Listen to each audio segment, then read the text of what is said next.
Hi everybody, it's Will NY4 and I'm back with part 2 in my video series on building a frugal factory in Starfield.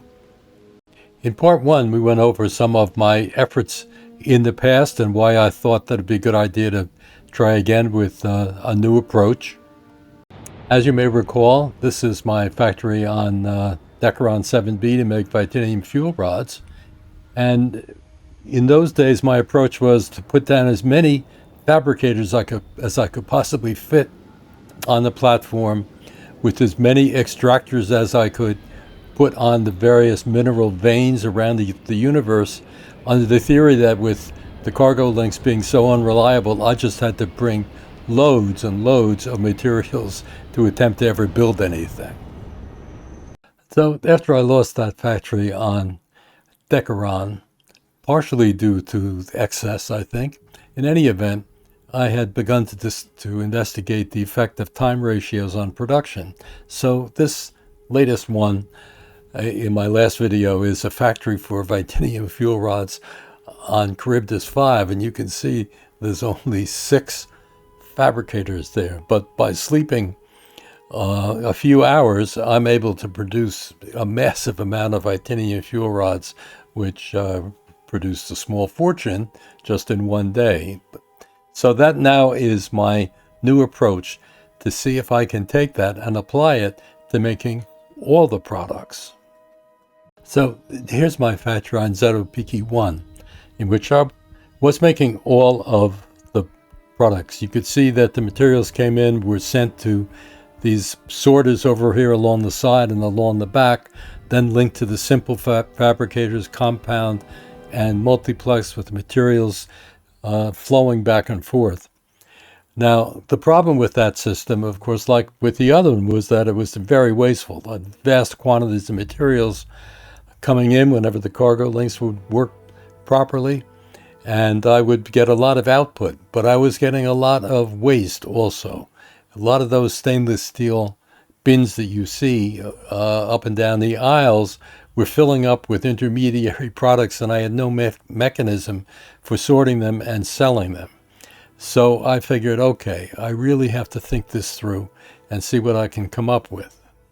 Another thing I had to change was to start with this system, which I used for that factory. You see everything, it would go ultimately to Zeta Upiki up at the top, through a series of distribution centers.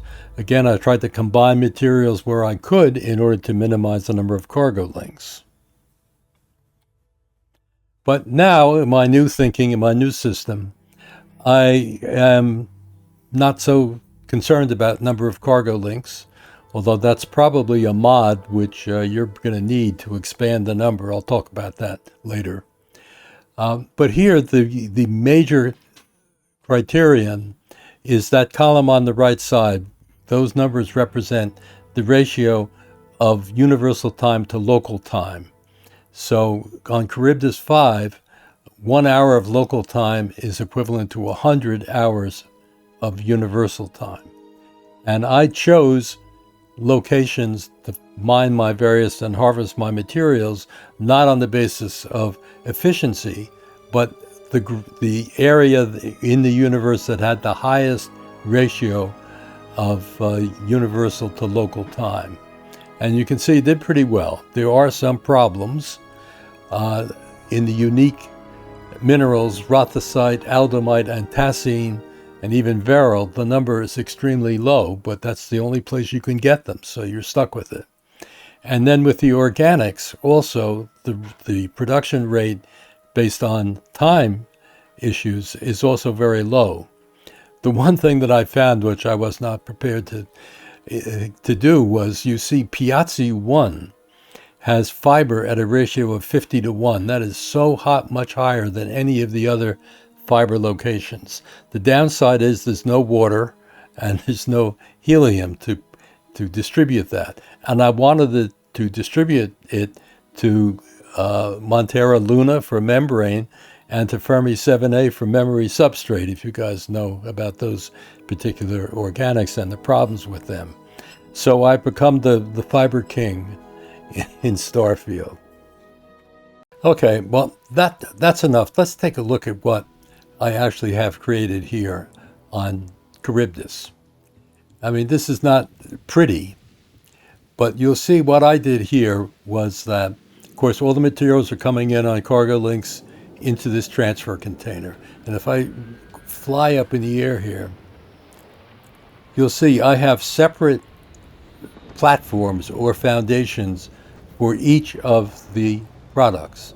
So I'm not making them on different stars or different planets, which some people do in a daisy chain. Everything's being made centrally, but each of these foundation planks or platforms is devoted just to make the specific product. So, for example, if we go over here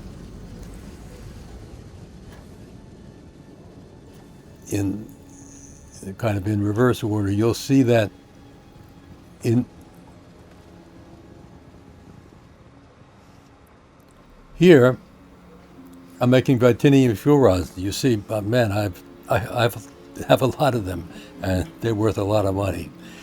But so everything is here on this platform. The nuclear fuel rods, the andesite wafers, the zero wire, the semi-metal wafers, all there. And if we go over to the next one, we'll see this is barrel treated manifolds. Again, a lot of them being produced. And remember, this is just with one line of fabricators. I forgot to mention, because this was clear in the first video, that on each of these planets, I only have one default extractor. So there's no industrial, there's no field of extractors, just a single one. But that time difference is huge. So here's what I'm going to do, my next step. So I think you all get the picture of this. As I said, it's not pretty. But what I'm going to do is I'm going to do a couple things. One, I'm going to take those brown warehouse containers and line them up so that we can check on the inventory without having to run and jump all over on these platforms. And then I'm going to build a single platform and put them all on it. So, okay, let's stop for now, and I'll be back in a minute with the new system. Okay, after a lot of fun, I have reconstructed this. So let me show you what it is now. Of course, we have one big platform with 30 tiles. Each tile represents one of the manufactured products, starting with the multiplexes here. Then we move out to the compounds that just have compound extractors. And then finally, the last 11 that are just simple fabricators. So every product is being made, but I only have enough fabricators to make one of each. We get the volume from the time advantage. So point number 2, or job number 2, is I move those containers over here. So here we have the titanium fuel rods, the barrel treated manifolds, and so on. Over here are the zero gimbals, and finally zero wire, and all of the single fabricators, all of them are lined up here. Now, up to this point, everything that I have shown you, you can build with Xbox or PC. Now, there may be some questions, and this is dependent on your individual situation of your levels and so on. But there are limits in the game, vanilla game, on the number of outposts you can have and the number of cargo links. There are lots of mods out there that are available on both that modify those without console commands. Z-Ogre has made one which is very good that will help with that. But of course, you don't have to use my system. I doubt if many of you will, because I was trying to prove a point about the time thing. But you can certainly go back to the one that I had shown earlier, and that's with the minimum number of cargo links to gather all the materials, and that would certainly work just as well. Wouldn't be as productive, but everybody has to have their limitations. The one exception is this mod right here. This is the mod by Ramazzotti called Magnus the Magnate.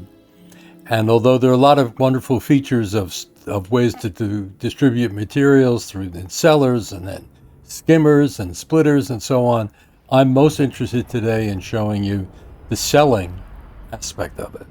So here's a kiosk which he repurposes. And I'm going to open this up and I'm going to show you titanium fuel rods just as an example.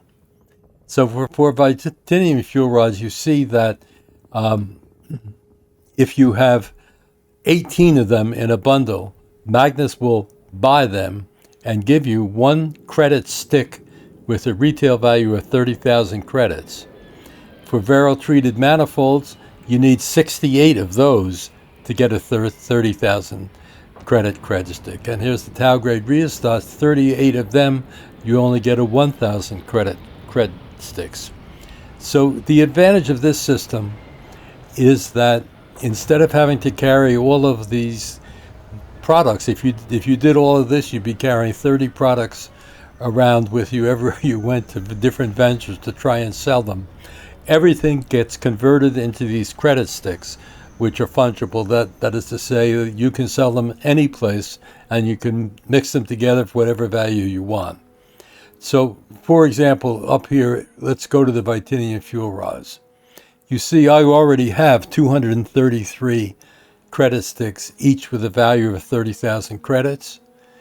And here on the barrel-treated manifold, I have 19 of those, 26 for tacene superconductor, 35 substrate molecule sieves, and so on.